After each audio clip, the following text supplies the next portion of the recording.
सर्दियों में मेथी का तोहफा, वो भी 3-3 तरीके से।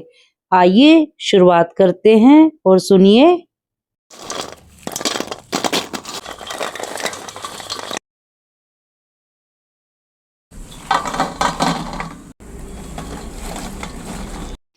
नमस्कार दोस्तों, सत श्री अकाल, जय श्री राम। कैसे हैं आप सभी लोग? आई होप आप सभी अच्छे होंगे। तो आज हम एक नई रेसिपी लेकर आए हैं। रेसिपी भी क्या, आजकल सर्दियां हैं और मेथी बहुत ही भरपूर मात्रा में आई हुई है। तो बहुत ही सुंदर सुंदर पत्ते मेथी के देखकर मन ललचा जाता है। तो हमने भी बाजार से उस मेथी को लिया और उसके पत्ते तोड़कर उसको वॉश कर लिया, बारीक बारीक काट लिया है। अब देखिए, हम ले लेते हैं थोड़ा सा आटा और आधा कटोरी मैदा। साथ में हमने गरम घी कर लिया है, उसी में हल्का सा मसाला ऐड कर लिया था। ये हमने की है अपनी मेथी को अच्छे से कट। साथ में हमने डाल दिया है इसके अंदर हल्का सा नमक। नमक आप हल्का ही डालिए, तभी अच्छा लगता है। आटा हमारा तैयार हो गया है। ये बन गई है हमारी छोटी छोटी लोइयां। आपको तो पता ही है कि मेरे पैर का एसीएल सर्जरी हुआ है। ज्यादा देर में खड़ी नहीं हो सकती, तो मैंने बेटे को बोला कि बेड पर ही ले आओ, कोई बात नहीं, बेड पर बैठकर आराम से मैं इनको बेल लेती हूँ। अब हम एक एक करके हल्का हल्का घी लगाकर इनको बेल लेते हैं। मैंने यहाँ पर आटे और देसी घी की स्लरी एक बनाकर तैयार कर ली थी, जो कि हम इस आटे के जो हमने पेड़े बनाकर ये जो रोटी बेली है इसके अंदर लगाएंगे, ताकि हमारी जो खारी है, हमारी जो मटरें हैं, उनकी जो सतह है, उनकी जो परत है, बहुत अच्छे से खुल जाए और अंदर बहुत ही सॉफ्ट और क्रिस्पी क्रिस्पी सा टेस्ट आए। तो आप भी अपने घर में मेथी लाकर इस तरीके की अच्छी तरीके से खारी बना सकते हैं। और ये सबसे बड़ी बात है कि इसको स्टोर कर सकते हैं। तो देखो, हमने पहला जो एक रोटी बेली थी उसके ऊपर हमने उस स्लरी को लगा दिया था और साथ में अब हम उसके ऊपर दूसरी रोटी को फैला देंगे। इस तरीके से आप अपना प्रोसेस फॉलो कर सकते हैं। मेरे घर में तो बहुत ही शौक है सभी को मेथी की चीजें खाने का। तो मैंने आज ये नई रेसिपी ट्राई की है, जिससे हमने 3 तरीके के स्नैक बनाने हैं।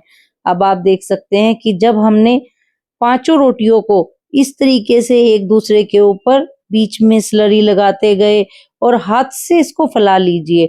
फिर एक परात लेकर, या आपके पास अगर कोई भी इस तरीके का बर्तन है जिसके ऊपर आप इसको फैला सकते हैं, आप बनाइए और अच्छे अच्छे से तरीके से हम इसको काट लेंगे, क्योंकि मुझे इसकी बहुत सुंदर सी शेप देनी है।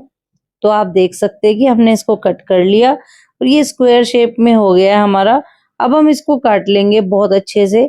जिस तरीके से भी आप काटना चाहते हैं, मुझे इस तरीके से पसंद है कि ताकि लंबी लंबी जो हमारी खारी बनकर तैयार हो, क्योंकि मैं अपने भांजे के लिए ये खारियां भेज रही हूँ कोरियर से, क्योंकि मेरा भांजा आर्मी में है।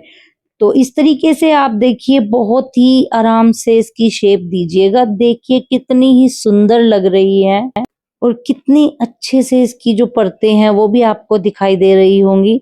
आप इस तरीके से एक एक करके उठा लीजिए, क्योंकि ये चिपकने वाली नहीं है, क्योंकि अगर इसमें मोइन अच्छा डला है तो ये चिपकेंगी नहीं। देखिए कितनी ही सुंदर शेप इसकी बन गई है। आप परतें देख सकते हैं, सारी परतें आपको दिखाई दे रही हैं। और जब ये हमारे घी में जाएंगी तो तब देखना ये कितनी फ्लफी बनकर तैयार होती है। दूसरा तरीका जो है, आप एक रोटी को सिंपल तरीके से बेल लीजिए, जिस तरीके से आम हम रोटियां बनाते हैं। इस तरीके से देखिए, आप इनको मटर का रूप भी दे सकते हैं। आप देखते होंगे बीकानेर स्वीट्स वगैरह पर हम वहां पे जो है मटर खाते हैं, लेकिन आप इस तरीके से बना सकते हैं घर में। तीसरा जो हमारा पोर्शन थोड़ा सा बचा था, तो मैंने सुहालियां बेल दी। अक्सर घर में मेथी की सुहालियां बहुत अच्छी लगती हैं, लेकिन इसको बेलने के लिए एक तरीका होता है, उसमें चाकू मार दीजिए। अगर आप उसमें चाकू लगा देंगे तो वो फूलेंगी नहीं और बहुत क्रिस्पी बनकर तैयार होंगी। तो अब इसको हम फ्राई कर लेते हैं। बहुत ही लो मीडियम जो हमारी फ्लेम होती है उस पर ही इसको फ्राई करना है। और इसको एक बार डालते ही लगातार नहीं चलाना, थोड़ा टाइम इसको तेल में ही रखना है। जब ये थोड़ी थोड़ी हल्की हल्की सिकनी शुरू हो जाए तब आप छलनी से थोड़ा बहुत इसको हिलाकर छोड़ दीजिए। ध्यान रहे कि फ्लेम जो है वो हाई ना हो, हाई से एकदम जल जाएंगी और अंदर जो इसकी क्रिस्पीनेस है वो आपको नहीं मिलेगी। तो देखिए हमारी ये खारी तैयार हो गई है, इसकी सारी परतें खुलनी शुरू हो गई हैं। आप देख सकते हैं कि कितनी ही क्रिस्पी और टेस्टी हमारी ये खारी बनकर तैयार हो गई है। वैसे मैं तो इसको मेथी की खारी कहती हूँ। आपको जो नाम अच्छा हो, सजेस्ट हो, तो आप कमेंट बॉक्स में जरूर मुझे लिखकर बताइए, ताकि हम भी इसका दूसरा नाम रख लेंगे। तो ये देखिए हमारी कितनी ही क्रिस्पी खारी तैयार हो चुकी है। और सबसे बात, ट्रस्ट मी, इसको निकालने के बाद आप इसमें ऑयल बिल्कुल भी नहीं बता सकते, इतना सा भी आपको ऑयल का एहसास नहीं होगा। ये देखिए कितने अच्छे से हमारी बनकर तैयार हो गई। अब मैं इसमें सुहालियाँ डाल लेती हूँ, ताकि सुहाली का टेस्ट भी प्रॉपर हमें मिले और 2-3 तरह के स्नैक्स हमारे घर में हो जाएं, क्योंकि जब बच्चे घर में होते हैं तो उनको अलग अलग शेप के अलग अलग स्नैक्स खाने में मजा आता है। ये देखो विनायक बीच में पहले ही उनको खारी को तोड़कर देख रहा है कि मम्मा कितने क्रिस्पी बने हैं।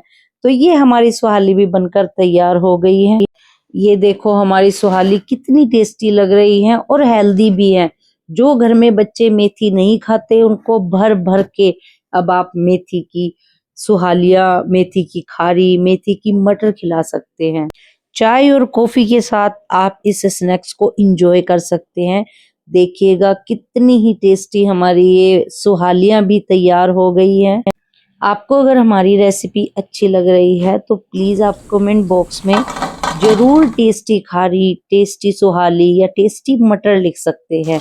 ये देखिए हमारा जो एक्स्ट्रा पोर्शन बच गया था, हमने इस तरीके से उसको बना लिया है। ये हमारी मटर बनकर तैयार हो गई है। यूजुअली हम लोग घर में जैसे मैदे की मटर बनाते हैं, तो ये हमारी मटर तैयार हो गई है। तो हुआ ना एक चीज से 3 फायदे।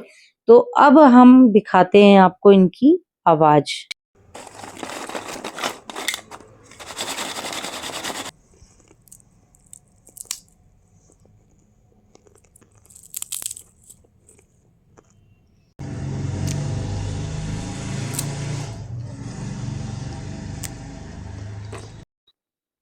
तो दोस्तों आपको हमारी रेसिपी कैसी लगी जरूर कमेंट करके बताइएगा।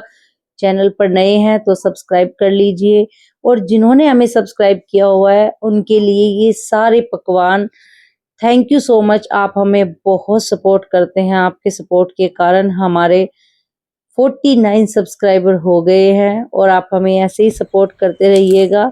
तो विनायक का हम देखते हैं एक्सप्रेशन। जबरदस्त, डिलीशियस। थैंक यू मम्मा। ओके। वाओ, ये क्रिस्पी है। एक बार इस रेसिपी को जरूर बहुत ट्राई बढ़िया है करें। Guys. Thank you so much. Thank you for watching.